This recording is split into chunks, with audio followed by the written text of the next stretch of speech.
It takes time and money to learn a language as with any other skill, but it shouldn't take too much time or too much money.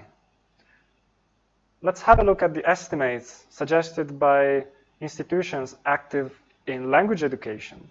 In order to reach level B2 of proficiency, which means upper intermediate, you'll be able to talk about virtually anything while making mistakes often, but you can get understood, and that's effective. Effective communication. That's usually enough for most learners. Well, if we translate those figures into a study schedule, an intensive study schedule, 20 hours a week, well, that's already 1 to 4 years, depending on how difficult or different that language is from yours. And if we translate that into money, let's take group classes, which are cheaper. That's still a considerable amount of money. And group classes are not effective. I don't recommend them.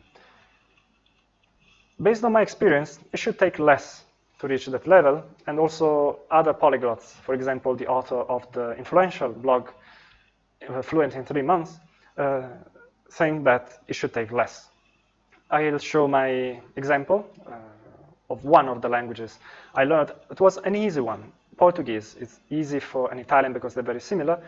I learned it from scratch to, I think I was higher than B2, around C1. That's a bit higher. I did that in 5 months, 1 hour a day. That's 150 hours. I took some lessons. I used some audio material, which I recommend during the course. And I did it. And it didn't take much time or money.